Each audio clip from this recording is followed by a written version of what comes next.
what $4.50 gas really means for your wallet. If you filled up your tank this week, you already know something's off.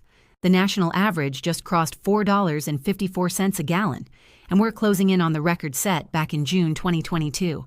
But we don't want to just throw numbers at you. We want to talk about what this actually means for your household, why it's happening, and what you can reasonably do about it. Let's get into it. The numbers made personal. Here's the part most coverage skips, translating the headline into your life. Since the war with Iran began in late February, gas is up about 50%. That's roughly $1.50 more per gallon than you were paying 3 months ago. If you're an average driver, around 14,000 miles a year, getting 25 miles per gallon, you burn about 560 gallons of gas annually. So, a 50-cent increase works out to about $840 more per year, just to maintain the same lifestyle you had in February. If you've got 2 cars in the household, you're looking at closer to $1,700 a year. And every time you fill up a 15-gallon tank, you're spending about $22 more than you were a few months ago. That's real money. For a lot of families, that's a week of groceries, or a utility bill, or the streaming subscriptions you've been meaning to cancel anyway. Behavioral ripple effects. A few things are already showing up in the data and on the ground. Trip stacking, people batching errands instead of making separate runs, EV interest spikes. Every time gas crosses a psychological threshold, $4 or $4.50, search traffic for EVs and hybrids jumps. Watch used hybrid prices climb over the next few months. Discretionary driving drops. Road trips, eating out across town, weekend drives. This hits restaurants, retail, and tourism before it shows up in headlines. Credit card balances rise. When essentials get expensive fast, people don't cut back immediately. They finance the gap. That's a slower-moving problem with a longer tail. Why this is happening? So why is this happening, especially when the U.S. produces most of its own oil? The short answer: oil is a global market. You don't get a discount for living in Texas or Oklahoma. The longer answer comes down to a narrow stretch of water called the Strait of Hormuz. About 20% of the world's oil normally passes through it.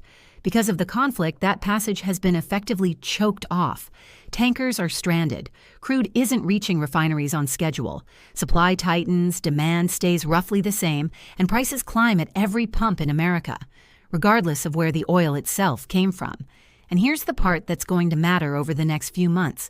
Gas isn't the only cost. Almost everything you buy moves on a truck at some point. Groceries, packages, restaurant supplies, airline tickets, they all carry fuel costs. So even if you don't drive much, you're going to feel this in places that have nothing to do with the pump over the next 60 to 90 days. The ceasefire wildcard. Now there's one piece of news that matters more than the $4.50 number. Reports broke this week that the U.S. and Iran may be close to a deal to end the war. Oil prices dropped below $100 a barrel on the news. If that deal holds, pump prices could ease within a few weeks. But, and this is important, gas falls slower than it rises. Refiners and station owners protect their margins on the way down, so don't expect overnight relief. We also saw this exact same optimism back in mid-April. Prices started coming down, people felt hopeful, and then the conflict continued and prices reversed course again. So the honest take: don't budget around the optimistic scenario. Plan your summer assuming gas stays somewhere between $4.30 and $4.70. If we get relief, treat it as a bonus. What you can actually do. Okay, so what can you reasonably do about this? 3 things. First, shop around. Within any given zip code, there's often a 30 to 50 cent spread between the cheapest and most expensive gas station. Apps like GasBuddy or warehouse stores like Costco and Sam's Club can save you real money over the course of a month. Second, check your tire pressure. Underinflated tires can cost you 3 to 4% on your fuel economy. That's free money you're leaving on the table, and it takes about 5 minutes at any gas station. Third, reconsider premium gas if your car doesn't actually require it. A surprising number of drivers pay for 91 or 93 octane out of habit, when their owner's manual says 87 is just fine. Check the manual to validate.